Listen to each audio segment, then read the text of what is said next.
Welcome to SRM tutors. ఈ వీడియోలో మనం మే 19, 2026 కరెంట్ అఫైర్స్ తెలుసుకుందాం. 1. ప్రధాని నరేంద్ర మోదీకి తన దేశపు అత్యున్నత పురస్కారం grand cross of the royal Norwegian order of మెరిట్ను అందించిన దేశం ఏది? A. Sweden, B. Norway, C. Denmark, D. Finland. సమాధానం బి. నార్వే. ప్రధాని మోదీకి ఇది 32వ అంతర్జాతీయ అత్యున్నత పురస్కారం. గతంలో స్వీడన్ తన 31వ అత్యున్నత పురస్కారాన్ని అందించగా, నార్వే ప్రభుత్వం ఈ ప్రతిష్ఠాత్మక గౌరవంతో ఆయన్ను సత్కరించింది. 2.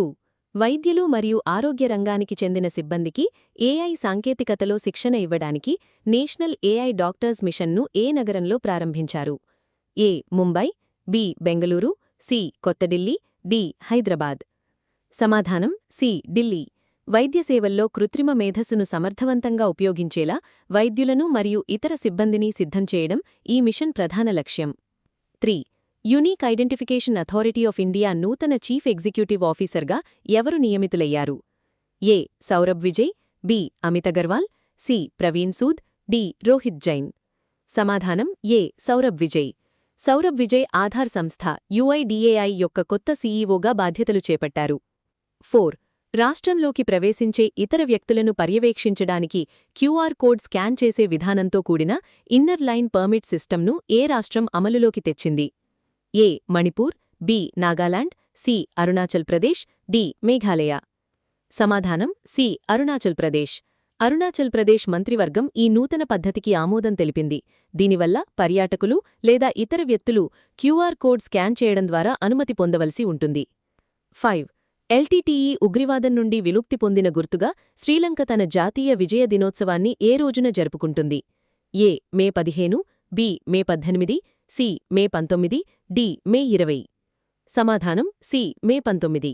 2009లో 3 దశాబ్దాలపాటు సాగిన అంతర్యుద్ధం ముగిసి ఉగ్రవాదంపై విజయం సాధించిన సందర్భంగా ప్రతి ఏటా మే 19న శ్రీలంక ఈ దినోత్సవం నిర్వహిస్తుంది. 6. ఇటీవల ఒమన్లో భారత రాయభారిగా ఎవరు నియమితులయ్యారు?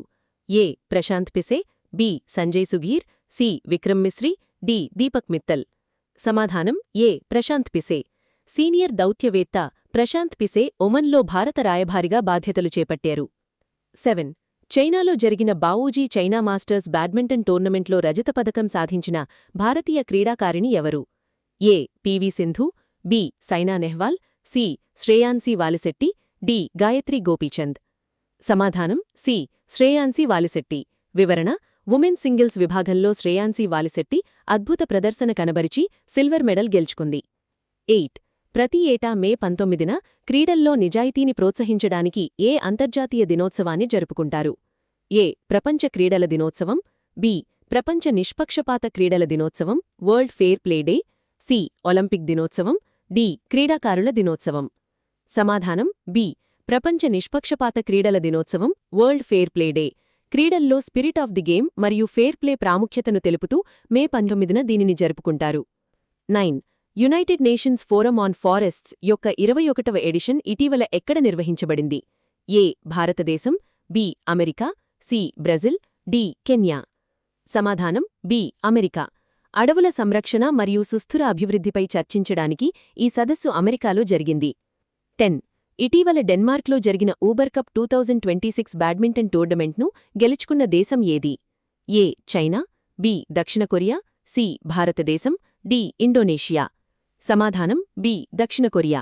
డెన్మార్క్లో జరిగిన ఊబర్ కప్ను దక్షిణ కొరియా కైవసం చేసుకోగా థామస్ కప్ను చైనా గెలుచుకుంది. ఈ వీడియో మీకు నచ్చితే లైక్ చేయండి, మీ ఫ్రెండ్స్తో షేర్ చేయండి. మరిన్ని డైలీ అప్డేట్స్ కోసం మన ఛానల్ని సబ్స్క్రైబ్ చేసుకోండి. రేపటి క్లాస్లో మళ్ళీ కలుద్దాం. All the best.